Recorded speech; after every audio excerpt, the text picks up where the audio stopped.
பயணத்திலே இது கிராம சபை நிகழ்ச்சி. முதல்ல நம்ம அடிப்படை பிரச்சனைகள் என்ன அப்படிங்கறத பத்தி பேச போறோம். உங்களுடைய பகுதியில சாலை வசதிகள் இல்லாம இருக்கலாம், போக்குவரத்து, நீர் வசதி, இந்த மாதிரியான பிரச்சனைகளை பத்தி முதல்ல பேச போறோம். அதனால முதல்ல யார் பேசுறீங்க சார்? மல்லபுரம் மயிலாடும்பாறை சாலை கிட்டத்தட்ட 60 ஆண்டு காலமா அந்த மக்களோட கோரிக்கையா இருக்கு. தொடர்ந்து அது என்ன சொல்றாங்க, ஃபாரஸ்ட் இது வனவிலங்கு பாதுகாக்கப்பட்ட வனவிலங்கு பகுதின்னு சொல்லி அதை தொடர்ந்து முட்டுக்கட்டை போட்டு அந்த சாலையை விரிவாக்கம் செய்யாமல் சீர் செய்யாமல் தொடர்ந்து இழுத்தடி பண்ணி வராங்க. இதனால என்ன பிரச்சனை வருதுன்னா, எங்களுக்கு அந்த மேல் பகுதியில் இருக்கின்ற பகுதியிலிருந்து வரக்கூடியவங்க விருதுநகர், சிவகாசி, அதே போல திருநெல்வேலி, தூத்துக்குடி போன்ற பகுதியில் கனெக்ட் பண்றதுக்கு கிட்டத்தட்ட ஒரு 150 கிலோமீட்டர் அதிகமாக போக வேண்டிய சூழல் வருது. சாலை இல்லாதனால எங்களுக்கு வருமானம் இல்லை, பொருளாதாரம் இல்லை, எல்லாமே இல்லை. கிராமங்களில் பொருளாதாரம் இல்லாதனால எல்லாம் ஊரை விட்டு போகக்கூடிய ஒரு சூழல் இருக்கு. யானக்கசம் அருவி மதுரை மாவட்டத்தில் உற்பத்தி ஆகி மதுரை மாவட்டம் வனசரகம் சாப்பிட்டூர் வனசரகத்தில் உற்பத்தி ஆகி தேனி மாவட்டத்தில் போய் கலக்குது. ஸோ அங்கிருந்து ஒரு 5 கிலோமீட்டர் ஐயனார் கோயில் அணைன்னு சொல்லி ஒன்று இருக்கு. இப்போ கட்டி வேலை நடந்துகிட்டு இருக்கு. ஒரு 5 கிலோமீட்டர் தான் வரும். ஒரு செக் டேம் கட்டி 2 மாவட்ட மக்களும் அந்த தண்ணியை பருந்து கொடுக்கணும். ஸோ இந்த பகுதியோட முக்கியமான கோரிக்கை. எங்க ஊருக்கு 5 வருஷமாக இலவச பஸ் கிடையாது. எங்க உச்சப்பட்டி, ஆரியப்பட்டி, பாலூத்துப்பட்டி ஒரு 3 கிராமங்கள் இருக்கு. இந்த 3 கிராமத்துக்குமே மதுரையிலிருந்து வர வண்டி இலவச பஸ் கிடையாது. சூலம்பட்டியிலிருந்து திடீர் மேட்டுப்பட்டி வரைக்கும் போன பஸ் இந்த 5 வருஷமா கிடையாது. பஸ்ஸே வரல. எங்கள் பகுதியில் உசிலம்பட்டி டவுன்ல சாக்கடை என்னைக்கு நகராட்சி ஆச்சோ அன்னைக்கிலிருந்து இன்ன வரைக்கும் சாக்கடை என்பது எங்க கொண்டு போய் சுத்தம் பண்றாங்கன்னே தெரியல. எங்க கொண்டு போய் கேட்கிறோன்னு சொன்னா சரியான பதிலும் கிடையாது. விவசாய நிலங்களுக்குள்ள தான் போயிட்டு இருக்கு சாக்கடை. அதே போல உசிலம்பட்டி கம்மாக்குள்ள தான் போகுது. நாங்களும் சொல்றோம், இதை சுத்தப்படுத்துவதற்கு சுத்திகரிப்பு ஆலை வைங்கன்னு சொல்லி பல மனுக்கள் கொடுத்துட்டோம். ஆடியோட்ட கொடுத்துட்டோம், கலெக்டர்கிட்ட கொடுத்துட்டோம், அமைச்சர்கிட்ட கொடுத்துட்டோம், எல்லார்ட்டையும் கொடுத்துட்டோம். ஆனா இன்ன வரைக்கும் அது நிறைவேற்றப்பட்டிருக்காண்டா இன்ன வரைக்கும் உசிலம்பட்டியில பாதாள சாக்கடை திட்டத்துக்கு அளவு எடுத்தாங்க 2002. ஆனா இன்ன வரைக்கும் பாதாள சாக்கடை திட்டமும் இல்ல. எங்களுக்கு உசிலம்பட்டி பகுதியில் மிகப்பெரிய சாக்கடை குடிநீர் இந்த உசிலம்பட்டி கம்மாதான் உசிலம்பட்டியுடைய மக்களுடைய குடிநீர் ஆதாரம். அதுல சாக்கடை கலக்கு. விவசாயி பூராமே மலையில மேய்கிற ஆடு பூரா கிராமத்துல தோட்டத்தில் விட்ட முடியாது. போய் மாட்டை பத்திரம், ஆட்டை பத்திரம், ஏழை மலையில மேய்க்காத இடத்த போலி பத்திரம் போட்டு இந்த 244 ஏக்கர்ல ஒரு 50 ஏக்கரை விட்டுட்டு பாக்கி பூராமே அரசு பட்டா கொடுத்துருக்கு அப்படின்ட்டு போலி பத்திரம் போட்டிருக்காங்க. நடுப்பட்டி கிராமம், உத்தாப்பநாயக்கனூர் கிராமம், திம்மலத்தான் கிராமம், இந்த 3 கிராமம் அந்த ஆடு அங்கே மேய அந்த மலையில அது கிராமம். அது கரடுன்னு இருக்கு, தரிசுன்னு இருக்கு, மலைன்னு இருக்கு. அவரு ஃபாரஸ்ட் என்ன சொல்றாரு, மரம் போட்டிருக்கான் அப்படின்ட்டு அரசுன்றாங்க. அப்புறம் எப்படியா பட்டா கொடுத்துருக்கேன்டா, அரசு கொடுத்துருக்கு, நாங்க என்ன பண்றது அப்படின்ற அரசு கிட்ட கேட்டா தவறுதலையா கொடுத்துருக்கு, நாங்க அப்படியே சொல்லி நாளை கடத்தி விட்டாங்க. எங்களுக்கு அதை தீர்த்து கொடுக்கணும். 58 கால்வாய் நலுத்தம்பட்டிக்கு வருது, இந்த தண்ணி வருது.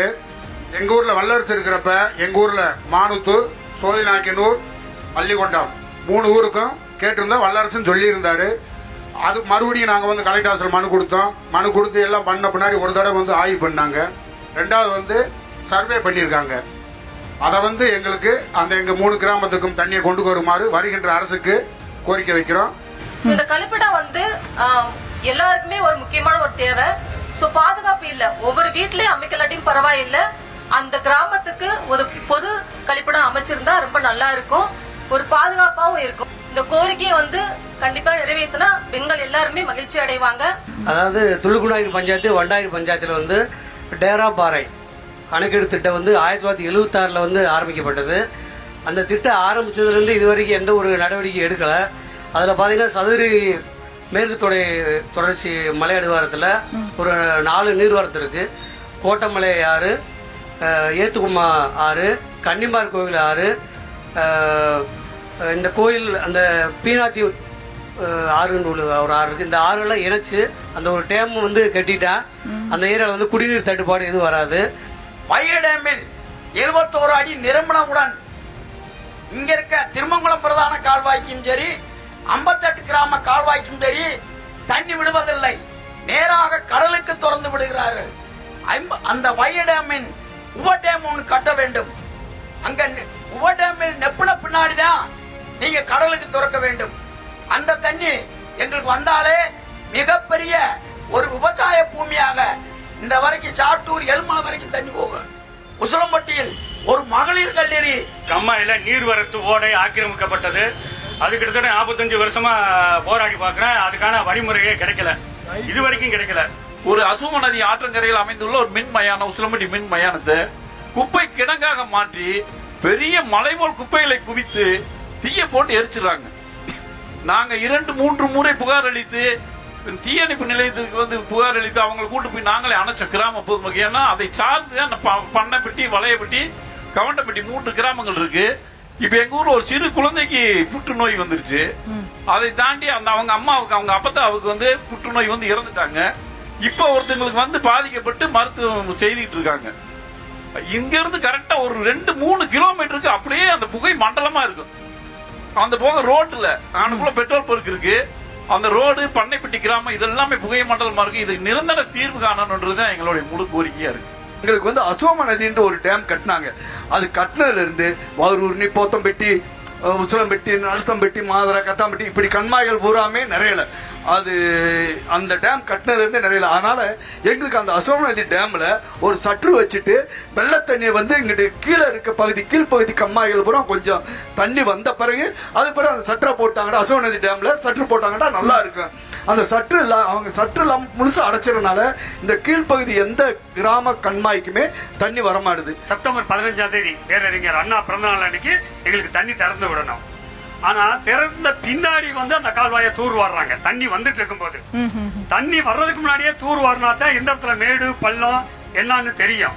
ஆனா தண்ணி வந்துட்டு இருக்கும்போது தூர் வாரினா அது சும்மா ஜேசிபி விட்டுட்டு லட்சக்கணக்கான ரூபாய மாத்திட்டு போயிடுறாங்க அந்த கான்ட்ராக்டுக்காரனும் பிடபிள்யூடி இன்ஜினியரும்.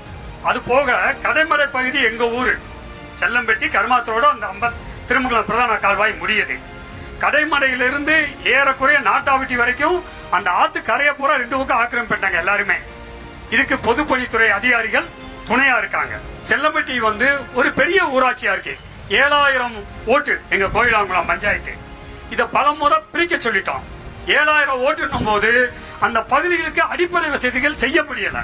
செல்லம்பட்டியை தனி ஊராட்சியா பிரிச்சு செல்லம்பட்டி, முந்துலம்பட்டி, நத்தப்பட்டி ஒரு 3500-4000 ஓட்டு வரும். இதை தனி ஊராட்சியா பிரிச்சா கிராம நிர்வாகத்துக்கு சரியா இருக்கும்.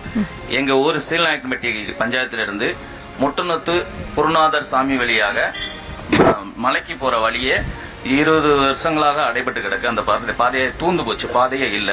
அந்த பாதை இல்லாததுனால எங்களுக்கு நூத்துக்கணக்கான ஏக்கர்களுக்கு போற வழிகள் அத்து போச்சு. அதனால இந்த மழை காலங்கள்ல இதெல்லாம் நாங்க வண்டி கொண்டு உழுகிறதுக்கு ரொம்ப சிரமமா இருக்கு. இது சம்பந்தமா நாங்க முதலமைச்சருக்கு எல்லாம் நாங்க மனு கொடுத்திருந்தோம். அதுல இருந்து எங்களுக்கு எந்த பதிலும் வரல. கிராம சபை கூட்டத்திலையும் நாங்க தீர்மானம் போட சொல்லியிருந்தோம். அதுலயும் எங்களுக்கு எந்த பதிலும் வரல. எங்களுக்கு அந்த பாதை வேணும், அவசியம் வேணும். அந்த பாதை வந்தா தான் அதுல இருக்க சுமார் வந்து நூத்துக்கணக்கான ஏக்கர்களுக்கு நாங்க போய் விவசாயம் செய்ய முடியும். குப்பைகள் அதிகமா இருக்கு. அதுக்கு குப்பை தொட்டிகள் வைக்கும்படி பஞ்சாயத்து ஆபீஸ்க்கு ஒரு கோரிக்கை வச்சோம். அது அவங்க ஏற்றுக்கொள்ளவில்லை. நாங்கள் மறுபடியும் விஓ தாசில்தார்கிட்ட போனால் அவங்களும் ஏற்றுக்கொள்ளவில்லை. இது நியூஸ் தமிழ் மூலமாக நாங்கள் இந்த கோரிக்கையை வைக்கிறோம். 10 ஆண்டுகள் 15 ஆண்டுகளா ஒவ்வொரு நீர்நிலைகளுமே தூர் வராமலே கிடக்கு. 9 கிராமங்களை சார்ந்த அந்த ஊராட்சியில எத்தனையோ நீர்நிலைகள் இருக்கு. நீர்நிலைகள் பூராமே தூர் வராமலே கிடக்கு. நியாய விலை கடைகள்ல விற்பனையாளர்கள், பணியாளர்கள் அந்த வேலை நாட்களுக்கு வந்து வேலை செய்யறது இல்ல. மக்கள் அத்தனை பேருமே கூட்டமா கூடுறாங்க. ரேக பதிவாக மாட்டேங்குது. இது எல்லாமே குறையா இருக்கு. விருதுநகர் மாவட்டத்தை பொறுத்த வரைக்கும் ஒவ்வொரு வீட்டுக்கும், ஒவ்வொரு குடியிருக்க வீட்டுக்கும் இலவச 12,000 ரூபாய் மதிப்பீட்டுல கழிப்பறை ஒவ்வொரு வீட்டுக்குமே கட்டி கொடுத்துருக்காங்க. இந்த மதுரை மாவட்டத்தில் ஏன் அந்த திட்டம் வரல? பொது சுகாதாரம் கிடையாது எங்க ஊராட்சியில. அதே போல பொது மின் மயானமும் கிடையாது. ஒரு மயான வசதியும் கிடையாது. இந்த வசதிகளை ஏற்படுத்தி தருமாறு அரசுக்கு ஒரு கோரிக்கை வைக்கிறோம். நாங்க விவசாயம் வந்து கஷ்டப்பட்டு விவசாயம் உற்பத்தி பண்ணக்கூடிய பொருள்களை வந்து காட்டுப்பணி என்பது வந்து மிகப்பெரிய அழிவு சேதப்பட்டு இருக்கு. நாங்க ஒவ்வொரு முறையும் பாரஸ்ட் ஆபீஸருக்கு கொடுக்குறோம். நாங்க போராட்டம் பண்ணியிருக்கிறோம். கரும்புல அழிச்சு அள்ளிக்கு வந்து கூட ஆர்டி ஆபீஸ்லயும் கலெக்டர் ஆபீஸ்லயும் போட்டிருக்கிறோம். அப்படி இருந்து எங்களுக்கு வந்து நிரந்தரம் இல்லை. ஆனா அரசாங்கம் என்ன சொல்லுதுன்னா, இப்போ ஒரு அரசாணை போட்டாங்க. நாங்க பல்வேறு கோரிக்கை வைத்த பின்னாடி முதலமைச்சர் ஒரு அரசாணை போட்டு காட்டுப்பட்டி மலையிலிருந்து 1.5 கிலோமீட்டர் வந்ததுக்கு பின்னாடி அது நிலத்துக்குள்ள வந்துச்சுன்னா அது ஆண் பெண்ணியா பெண் பெண்ணியான்னு பார்த்து சொல்லுங்க. அப்புறமேல பாரஸ்ட் ஆபீசர் வந்து அதை பார்த்து அது சென்னையா இருக்கா இல்லையான்னு பார்த்து, அதாவது அது குட்டி ஓடக்கூடிய தன்மையில் இருக்கான்னு பார்த்து தான் சொல்லணும். எப்படி கண்டுபிடிக்கிறது? நாங்க விவசாயிய எங்களுக்கு வந்து கேரளா மாநிலத்துல போல காட்டுப்பண்ணி அழிப்பதற்கு அங்க எப்படி பஞ்சாயத்து போர்டு சுட்டுக்கொள்ளாம்னு சொல்லி உத்தரவு கொடுத்துருக்காங்களோ அதே போல வந்து இங்க விவசாயத்தை பாதிக்கக்கூடிய அந்த பண்ணியை சுட்டுக் கொள்வதற்கு அனுமதி அனுமதி எங்களுக்கு தமிழக அரசு கொடுக்கணும். இது வந்து ஒட்டுமொத்த விவசாயிகளுடைய கோரிக்கை. இங்க இருக்கக்கூடிய பல கிராமங்களைச் சேர்ந்த மக்களும் பல்வேறு கோரிக்கைகளை முன் வச்சிருக்கீங்க. குடிநீர், சாலை வசதி, மயான வசதி தொடர்பா பல பேர் பேசியிருக்கீங்க. பல்வேறு கோரிக்கைகளை நீங்க முன் வச்சிருக்கீங்க. உங்களோட அத்தனை கோரிக்கைகளும் உங்களுடைய தொகுதி வேட்பாளர்கள் வாக்குறுதிகளாக கொடுப்பார்கள் அப்படிங்கறத நாங்க நம்புறோம். நிச்சயம் இதை ஆட்சியாளர்கள் பார்ப்பார்கள். உங்கள் கோரிக்கை விரைவில் தீர்க்கப்படும். நியூஸ் தமிழ் உங்களுடைய கோரிக்கைகளை, வேதனைகளை செய்தியாக ஒளிபரப்பும் என்று கூறிக்கொள்கிறோம். இந்த நிகழ்ச்சி அமைதியாக செல்வதற்கு ஒத்துழைப்பு அளித்த அனைத்து நல்லுள்ளங்களுக்கும் நன்றி. அதேபோல காவல்துறை நண்பர்களுக்கும் நன்றி. நியூஸ் தமிழினுடைய தொழில்நுட்ப குழு, ஒளிப்பதிவாளர் குழு, டிஜிட்டல் குழு அனைவருக்கும் எங்களுடைய மனமார்ந்த நன்றிகளை தெரிவித்து விடைபெறுகிறோம். நன்றி, வணக்கம்.